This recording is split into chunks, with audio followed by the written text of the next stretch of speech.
channel. In today's video we will cover sharding. But guys, first please do like, share and subscribe the channel to keep me motivated to create the new content. Sharding is one of the important concept of system design. But first we need to know where does sharding comes into the picture. Sharding comes into the picture whenever we want to scale the system. What does scale mean? Scale means whenever we want to make the system capable enough to handle the load, that is traffic. Whenever we want our system to handle the load or basically network traffic, we want our system to scalable enough. This is basically the process of dividing up a database across multiple machines. Let me show you with an example. Let's imagine this is our database which contains our users data.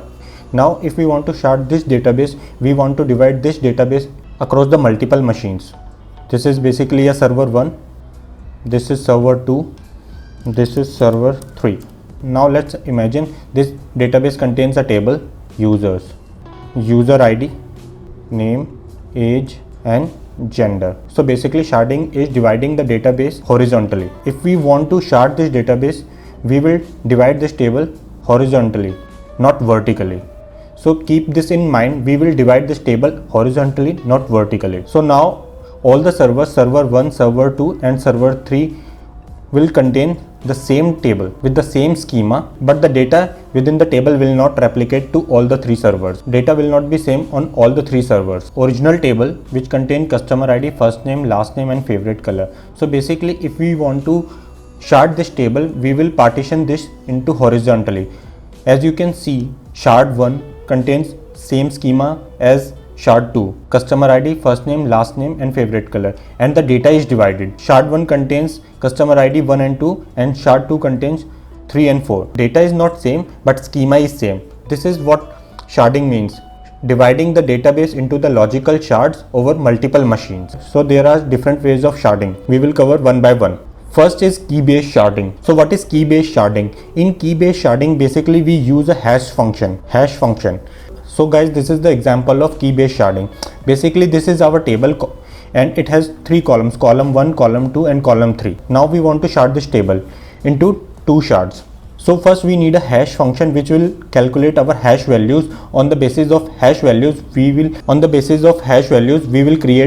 divide the data into the shards. And one thing to remember is always use the column which has static values for the hash function. So now let's see. When we pass these keys into the hash function, it will calculate the hash values for the keys.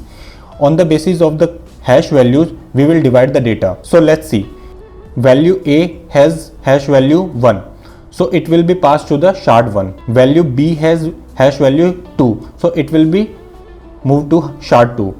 Value C has hash value 1. So it will be passed to the shard 1. Value D has hash value 2. So it will be moved to the shard 2. It is known as range based sharding. One of the easiest way of sharding is basically range based sharding.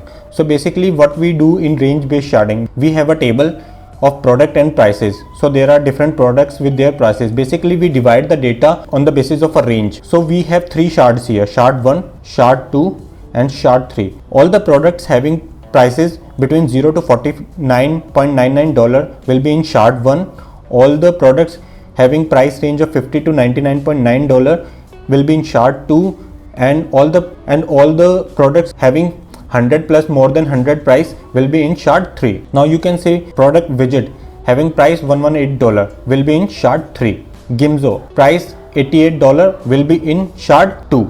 So this is known as range based sharding. Basically we create a range and divide the data on the basis of the range. This is known as, so guys, the third approach of sharding is known as directory based sharding. Let me explain you. So in directory based sharding, first we need a lookup table, basically a static lookup table where we will check the shard number, where the shard numbers are defined. So this is the lookup table where all the sharded keys are present. As you can see in the lookup table, delivery zone and shard ID. All the delivery zone with the value 1 will be in shard 1. All the delivery zone with value 2 will be in shard 2.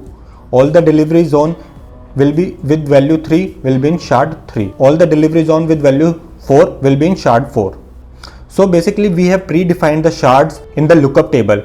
In case if we want to add any other delivery zone, we will add that here and the shard number. we will define here. So we will create another shard for the delivery zone 5. So this is how we will add the new shard. In this approach, every time we read or write the data in this approach, we have to reach the lookup table. Due to this lookup table, this can be a slower approach because every time we have to read and write the data from the lookup table. So guys, these are basically 3 important sharding techniques we have covered. Now the next thing to discuss is advantages and disadvantages of sharding. As you can see, in sharding, data is divided into different shards. So this approach can help us in fast queries, basically because already data is divided into the different shards. And another thing we have already discussed, this helps us in scalability to scale the system. But guys, there can be disadvantages also. One of the major disadvantage of this approach is complexity of the system, because it is not easy to achieve these kind of architecture, basically sharding. Once you have achieved this sharding technique, there is no easy reverse back to the unsharding. So one of the major disadvantages is this. And another major disadvantage of this technique is basically your data is divided between different shards. So if you want to join the data over the network, it can be a complex query. So this is another disadvantage of sharding. As you can see, data is divided into shard 1 and shard 2. If you want to join the data of both the shards, it can be a complex query. To try another mechanism before implementing sharding, another mechanisms like caching or replication, adding one or more replicas into the system. Replication and caching can be much better technique because they are least complex. That's all from my side. Please do like, share and subscribe.